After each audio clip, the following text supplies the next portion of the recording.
TV9 network में आपका स्वागत है। इस वक्त हमारे साथ बात करने के लिए रोहतक से वरिष्ठ सांसद दीपेंद्र हुड्डा मौजूद हैं। इस बार उनकी ये 5वीं ओथ होने वाली है। हुड्डा जी, कांग्रेस ने देश भर में चुनाव लड़ा, लेकिन इस बार हरियाणा के रिजल्ट्स बड़े अप्रत्याशित थे, अलग थे। आप लोगों को 48% लगभग मत मिला। ये हरियाणा में टर्न अराउंड कैसे हुआ? देखिए, सबसे पहले आपके माध्यम से मैं भी एक बार फिर सभी हरियाणा वासियों का बहुत धन्यवाद करता हूं, क्योंकि हरियाणा वासियों ने दिल खोलकर कांग्रेस पार्टी को इस बार आशीर्वाद दिया। जैसे आपने कहा कि 48% लगभग हमें जो मत प्रतिशत मिला, और ये मत प्रतिशत ना सिर्फ हरियाणा के इतिहास में 1984 के बाद मिलने वाला सबसे ज़्यादा कांग्रेस पार्टी को मत प्रतिशत है, लेकिन देश के 28 राज्यों में इस चुनाव में इंडिया गठबंधन या कांग्रेस पार्टी को मिलने वाला सबसे ज़्यादा, किसी भी राज्य के मुकाबले में सबसे ज़्यादा मत प्रतिशत इस बार हरियाणा में मिला। ना तमिलनाडु में, ना कर्नाटक में, ना केरल में, ना तेलंगाना में, क्योंकि दक्षिण और उत्तर की बात भी होती थी। सबसे ज़्यादा विपक्ष को अगर कहीं मत प्रतिशत मिला तो 48% हरियाणा में मिला। एक और खासियत इस बार इस चुनाव में, इस जनादेश में हरियाणा में ये रही कि 10 की 10 लोकसभा सीटों पर और 90 की 90 विधानसभा सीटों पे, जो हमारे विधानसभा सेगमेंट्स हैं, कांग्रेस के मत प्रतिशत में हरियाणा में ज़बरदस्त बढ़ोतरी हुई 2019 के मुकाबले में, और भाजपा के मत प्रतिशत में ज़बरदस्त गिरावट आई। 90 के 90 विधानसभा सेगमेंट्स और 10 के 10 लोकसभा सीट पे आप अंदाज़ा लगा सकते हैं। ओवरऑल 20% का इजाफा हमारे मत प्रतिशत में हुआ। 20% कोई कम स्विंग नहीं है, और इसका कारण मुख्यतः ये रहा कि जो डबल इंजन की सरकार, जिन वायदों के साथ लोगों की जो आशाओं के साथ सरकार 2014 में बनी ऊपर और नीचे, 10 साल की कुशासन के बाद लोग इस डबल इंजन की सरकार से त्रस्त हो गए। लोगों ने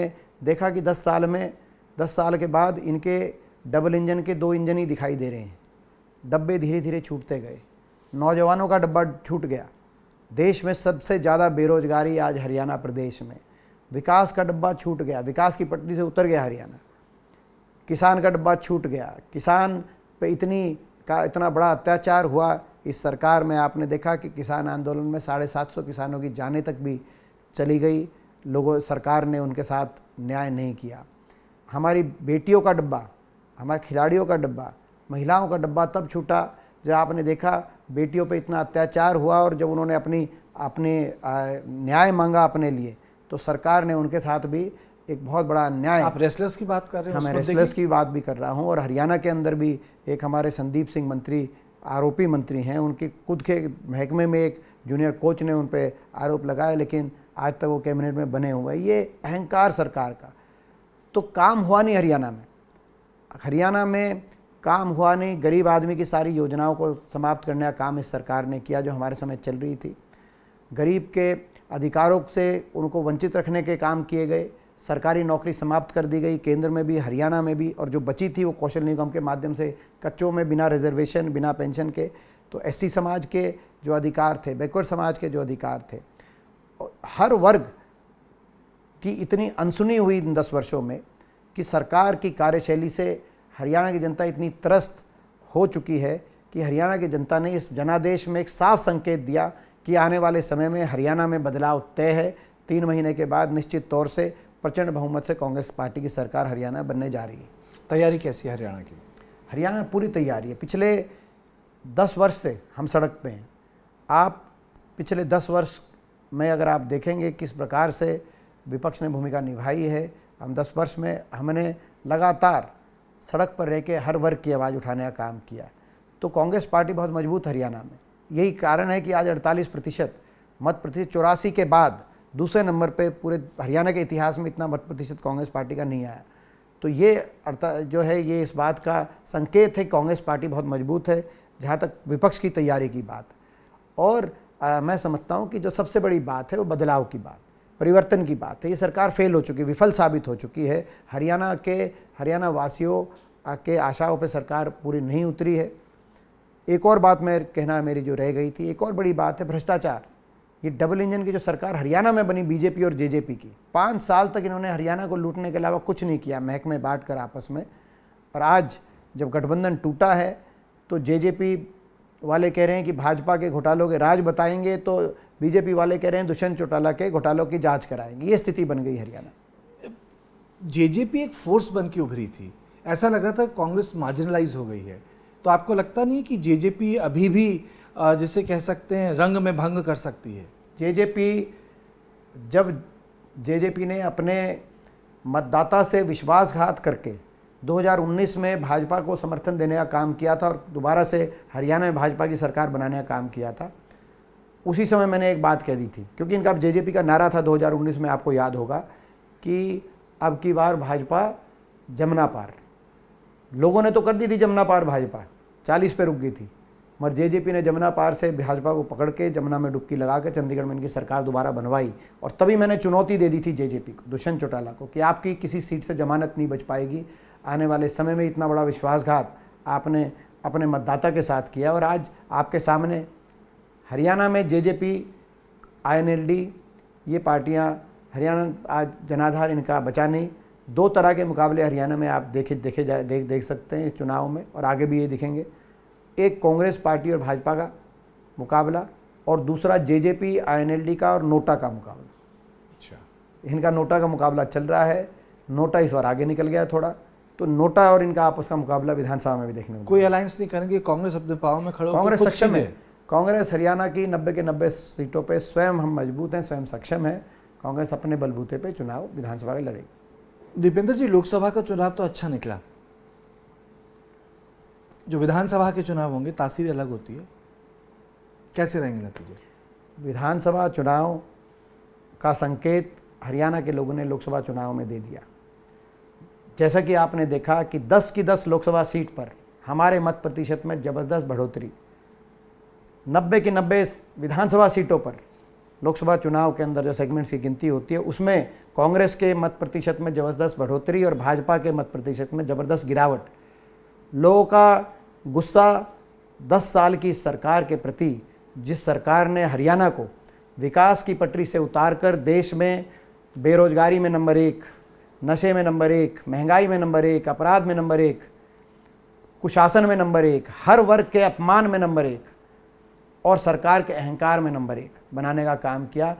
इस हरियाणा प्रदेश की भाजपा सरकार के प्रति लोगों के मन में इतना गुस्सा और इतना रोष है कि हरियाणा के लोगों ने एक साफ संकेत दे दिया है कि लोकसभा में हमने भाजपा को कर दिया हाफ, हरियाणा में विधानसभा चुनाव में हरियाणा के लोग करेंगे इनको साफ। दीपेंद्र जी बताइए, ये आप लोगों के लिए अग्निवीर कितना बड़ा मुद्दा है हरियाणा में? देखिए, जहाँ तक अग्निवीर की बात है, ये भी एक जो है कहाँ से इस योजना लेके आए, हम सवाल पूछते हैं प्रधानमंत्री जी से भी, देश की सरकार से भी। ना तो ये भाजपा घोषणा पत्र में था, ना ये देश की सेना मांग कर रही थी, ना ये देश का नौजवान मांग कर रहा था, ना किसी देश के कोने से कोई व्यक्ति मांग कर रहा था। तो ये योजना, अग्निवीर योजना आई कैसे, जिससे आज ये साबित हो गया। आपने देखा होगा फौज की इंटरनल रिपोर्ट आई कि इससे जो देश के सैनिक हैं उनका मनोबल भी गिर गया, और इस पर पूर्ण विचार किया जा रहा है सरकार द्वारा। सरकार की सेना की एक इंटरनल रिपोर्ट ये दर्शाती है। तो कहने का मतलब ये जो योजना आई, ये योजना ना तो देश के सुरक्षा के हित में थी, क्योंकि देश की फ़ौज अगर मनोबल गिरा है तो देश की सबसे बड़ा हथियार देश के फौजी के पास कोई बहुत मॉडर्न वेपन नहीं होता, उसका मनोबल होता है। तो यह न देश के फौज के हित में, ना देश की सेना के हित में, ना देश की सुरक्षा के हित में, ना देश के नौजवान के हित में, और ना, यानी कि सीधी बात नहीं, देश हित में जब ये नीति नहीं थी अग्निवीर की। और इसका नुकसान कई पहलू हैं, जैसे मैंने कहा कि भाई फौज को नुकसान हुआ है, देश की सुरक्षा पर प्रभाव पड़ा है, लेकिन एक बहुत बड़ा नुकसान इसका जो है हरियाणा के नौजवानों को भी हुआ है। हरियाणा जैसे प्रदेश जहाँ से होगा आप लोगों के चुनाव में हरियाणा में निश्चित तौर से बड़ा मुद्दा रहेगा। ट्रेडिशनली यहाँ से बहुत भर्ती होती है हरियाणा में, हर साल औसतन 5,500 की पक्की भर्ती होती थी हरियाणा में देश की फौज में, वो घटकर 900 रह गई अग्निवीर योजना के बाद। वो 900 भी अग्निवीर, जिनमें से 225 अग्निवीर पक्के किए जाएंगे। कहाँ 5,500 पक्के फौजी हरियाणा से हर साल लिए जाते थे, और कहाँ 225 पक्के फौजी हरियाणा से लिए जा रहे हैं अग्निवीर के बाद। आप सोच सकते हैं कितना प्रभाव पड़ा होगा जो है हरियाणा का जो नौजवान है वो नौजवान जो देश की सीमा पर जाकर अपना सर्वोच्च निछावर करने की बात करता था, आज वो जान हथेली पर रख कर डंकी के रास्ते अमेरिका की सीमा लांघ कर वहाँ पर मजदूरी करके अपने भविष्य को खोजता है। तो ये अग्निवीर जैसा जो है मुद्दा, इसका बड़ा प्रभाव पड़ा है। हरियाणा के जो कोचिंग सेंटर थे फौज के, कोचिंग सेंटर में संख्या रही नहीं, अब जाके चेक करें। आज ये जहाँ तक, और जो सही बात है, एक पहलू ये भी है कि उनको अग्निवीर जो गए भी हैं उनको क्या सुविधाएं दी जा रही हैं। जहाँ कोई शहीद गया, शहीद का दर्जा नहीं दिया गया, कहीं पेंशन की व्यवस्था नहीं। तो कहने का मतलब ये है कि इसका अग्निवीर योजना गलत है। हम पूरा लड़ाई लड़ेंगे ये इस योजना वापस कराने की, और हरियाणा के हित में भी नहीं है और देश के हित में भी नहीं है। आप बड़े कॉन्फिडेंट है हरियाणा को लेके, लेकिन आपकी पार्टी से तो लोग छोड़ के जा रहे हैं। अभी किरण चौधरी, उनकी बेटी छोड़ के चली गई। लेकिन आप ये भी देखिए कि ज्वाइन भी कर रहे हैं, और ज्वाइन कितने कर रहे हैं पिछले 1-1.5 वर्ष में। मतलब कम जा रहे हैं, ज़्यादा नहीं, पिछले 1-1.5 वर्ष में 40, जिनमें पूर्व विधायक, मौजूदा विधायक, पूर्व सांसद, मौजूदा सांसद, पूर्व मंत्री, 40 से ज़्यादा कांग्रेस पार्टी में शामिल हुए हैं भाजपा छोड़कर। जिनमें 3 विधायक कभी जिन्होंने भाजपा सरकार से समर्थन वापस लेकर कांग्रेस सरकार को समर्थन देने का काम किया, निर्दलीय। एक मौजूदा सांसद ज्वाइन हुए थे लोकसभा चुनाव से पहले, आपने देखा। तो मैं समझता हूँ कि ये जो इतनी बड़ी स्तर पर कांग्रेस के अंदर भाजपा छोड़ के लोग शामिल हो रहे हैं, ये तो स्पष्ट संकेत दिखाई दे रहा है आपको।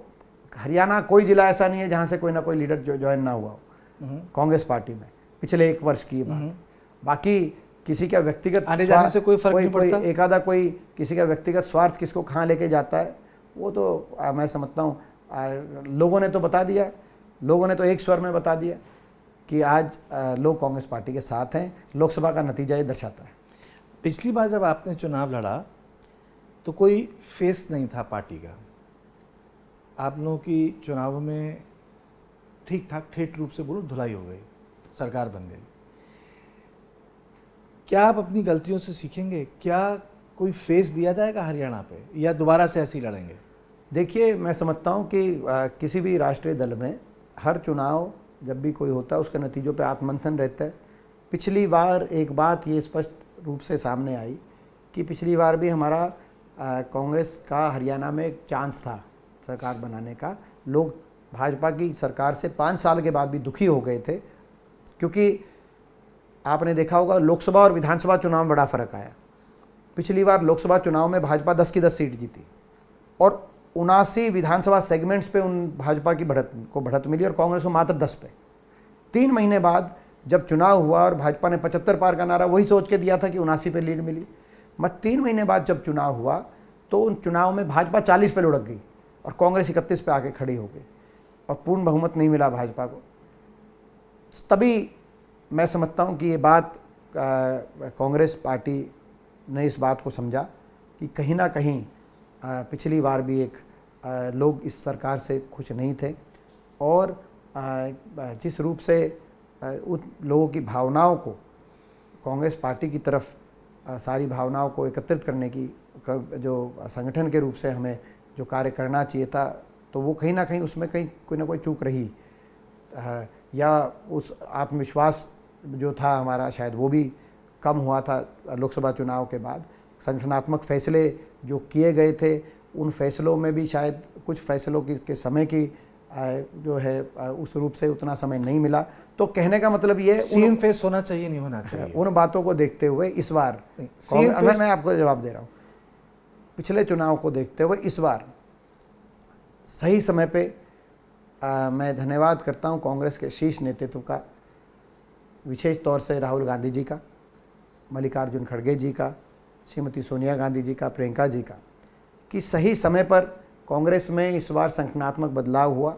और आज से 1.5 वर्ष पहले चौधरी भूपेंद्र सिंह हुड्डा जी पर विश्वास व्यक्त करते हुए कांग्रेस पार्टी और चौधरी उदय भान जी को प्रदेश अध्यक्ष के रूप में जिम्मेदारी देने का काम हुआ।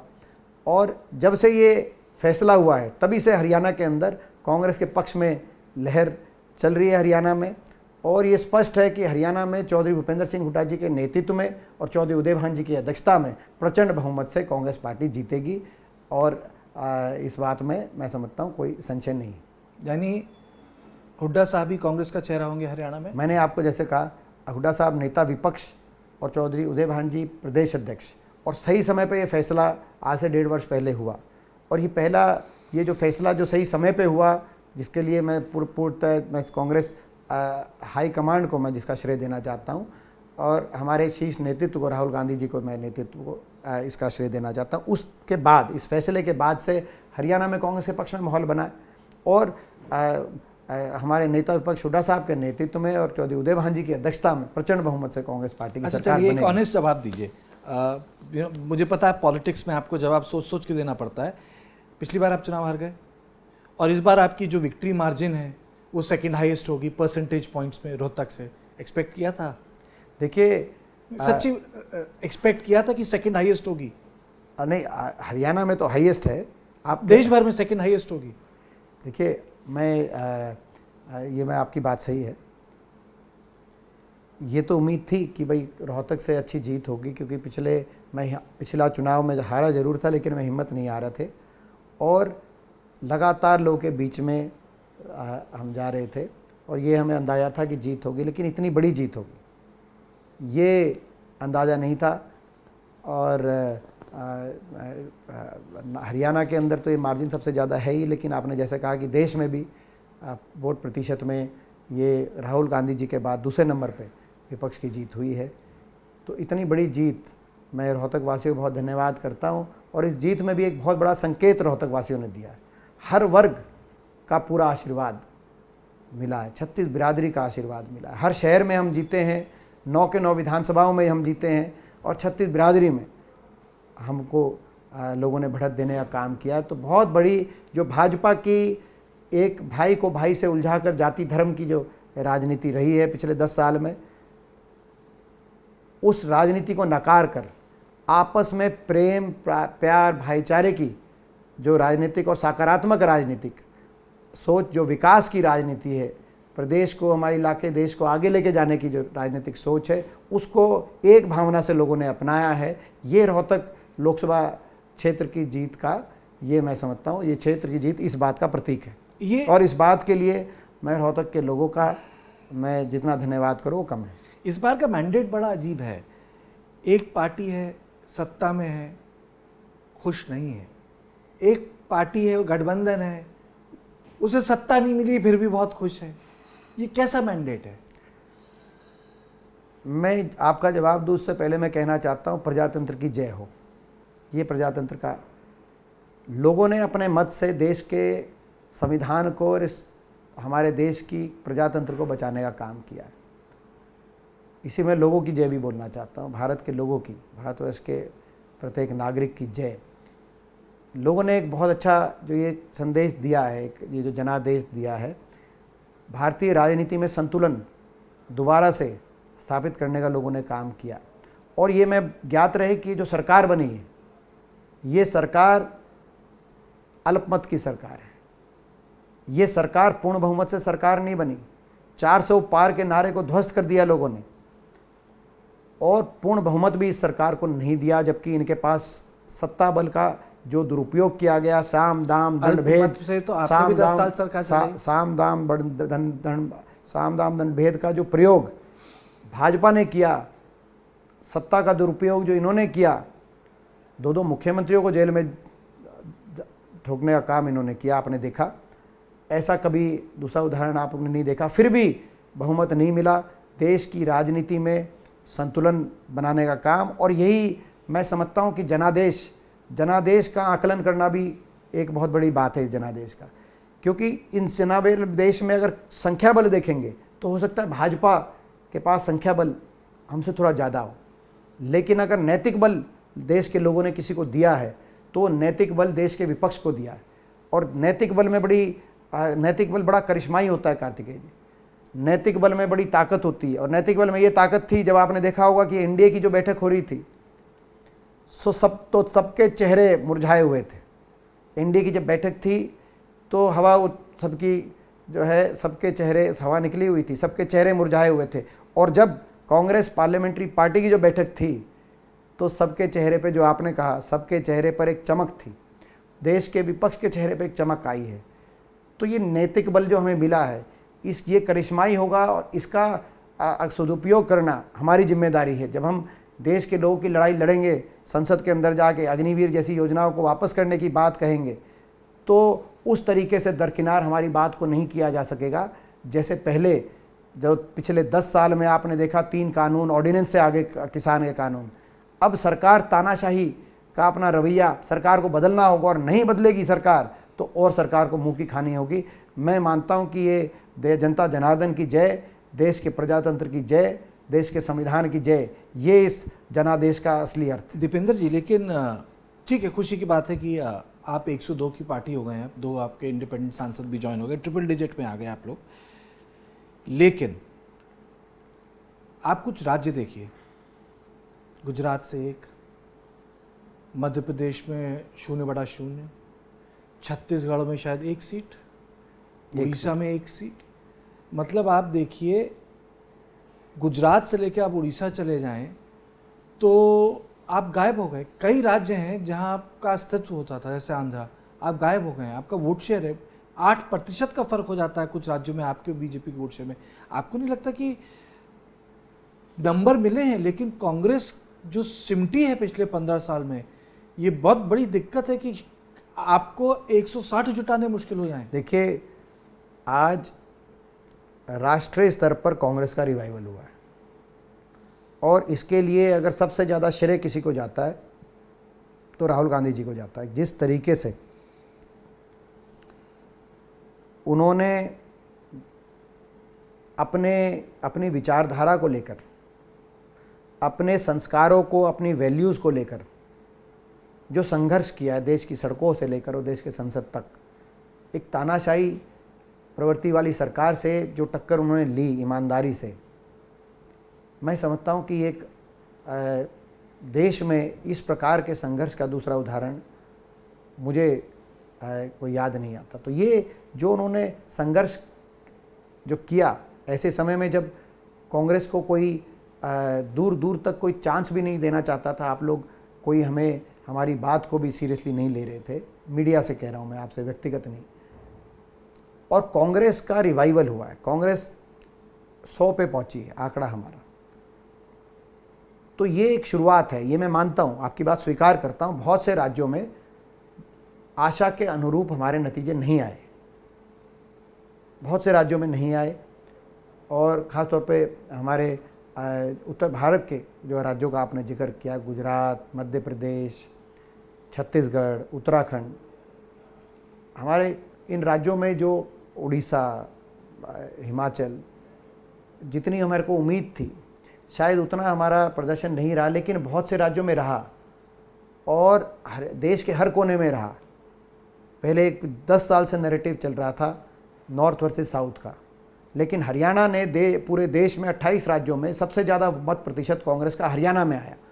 तो हमने नॉर्थ वर्सेस साउथ भी, वो नैरेटिव भी हमने ध्वस्त करने का काम किया। दूसरा, हमने जो ये माइनॉरिटी और जो ये इस तरह की राजनीति, जाति धर्म की राजनीति थी, हिंदू मुस्लिम की राजनीति थी, आप जानते हैं कि हरियाणा जो है में 96% जो हरियाणा की आबादी है वो जो है ये हिंदू बहुसंख्यक हमारा प्रदेश है। फिर भी हमने यहाँ पर सबसे ज़्यादा मत प्रतिशत कांग्रेस का आया। तो बहुत से नैरेटिव ये दिखा दिया कि कांग्रेस अच्छा कर सकती है। कुछ राज्यों में प्रदर्शन हमारा उतना अच्छा नहीं रहा और ये सही बात है, वहाँ आकलन किया जाएगा। ऑलरेडी आपने देखा होगा मिशन मोड में कांग्रेस चल रही है, ऑलरेडी पर्यवेक्षक नियुक्त किए जा चुके हैं। चुनाव के 1 हफ्ते के अंदर अंदर वहाँ पर किस प्रकार से क्या कमियां रही, आगे कैसे सुधार करें। तो राष्ट्रीय पार्टी जो अपनी आत्ममंथन करके जहाँ कमियां रही उनको सुधारने की जो बात करे, ये हमारी जिम्मेदारी, लोगों के प्रति हमारी प्रतिबद्धता है। लोग चाहते हैं कि मजबूत कांग्रेस आए देश में और वो मजबूत कांग्रेस देना हमारी जिम्मेदारी है। और कहाँ क्या कमियां रही किन राज्यों में, उनको हम जो है उन पर आकलन करके उनमें सुधार करके आगे आने वाले समय में आप देखना कि देश के अंदर कांग्रेस अभी मजबूत विपक्ष दिया है इस चुनाव में, अगले चुनाव में मजबूत विकल्प हम देश को देने का काम करें। क्या नीट कांग्रेस के लिए 2024 का सबसे बड़ा मुद्दा है? देखिए, ये एक बड़ा मुद्दा है और ये पार्लियामेंट में केवल उठाएंगे? बिल्कुल उठाएंगे। और ये केवल एक नीट की बात नहीं है, आप पेपर लीक घोटालों की बात आप देखिए, पूरे देश में एक नेक्सस बन गया पेपर लीक घोटालों का। हरियाणा में 33 पेपर लीक हुए अलग अलग रिक्रूटमेंट्स के समय। तो पेपर लीक, भर्ती घोटाले, आज पूरे देश के अंदर जो नेक्सस बना है भारतीय जनता पार्टी, ये व्यापम से शुरू होकर पूरे देश में फैला है। तो ये कहीं ना कहीं मौजूदा सरकार को इसकी जिम्मेदारी लेनी पड़ेगी। देश के नौजवान के साथ बहुत बड़ा धोखा आज किया जा रहा है ये पेपर लीक के माध्यम से, और नीट उसका एक ज्वलंत उदाहरण है। ये देश के नौजवान का भविष्य सबसे बड़ा मुद्दा है। हरियाणा में मैंने आपको कहा कि हरियाणा के नौजवान का भविष्य, देश में सबसे ज़्यादा बेरोजगारी आज कहीं किसी प्रदेश में है तो हरियाणा प्रदेश में। तो ये हरियाणा के नौजवान और देश के नौजवान के साथ जो है ये सबसे बड़ा उनका भविष्य सबसे बड़ा मुद्दा है। इसीलिए नीट की बात हो, पेपर लीक्स की बात हो, हम उठाएंगे। आपको लगता है कि मंत्री को इस्तीफा देना चाहिए? जिम्मेदारी लेनी चाहिए। अभी तक तो वो उसको चुनाव को, मैं समझता हूँ कि अगर पहले दिन ही अगर ये चुनाव में अगर इसमें अब जिस दिन ये नीट के घोटाले की बात आई और पेपर लीक की बात और तथ्य सामने आने लगे, बिहार से तथ्य सामने आने लगे, बहुत से लोग इसके अंदर, उसी दिन अपनी जिम्मेदारी लेनी चाहिए थी और इसको कैंसिल करके दोबारा से पूर्ण से ये एग्जामिनेशन को कराने के ऑर्डर देने चाहिए थे, आदेश देने चाहिए थे। लेकिन जितना डिले कर रहे हैं उतना मैं समझता हूँ ऐसा दिखाई दे रहा है कि दाल में कुछ काला, ये ऐसा कुछ दिखाई दे रहा है। और जब दाल में कुछ काला है तो नैतिक जिम्मेदारी मंत्री जी की। दीपेंद्र जी, हमसे बात करने के लिए बहुत बहुत शुक्रिया। धन्यवाद।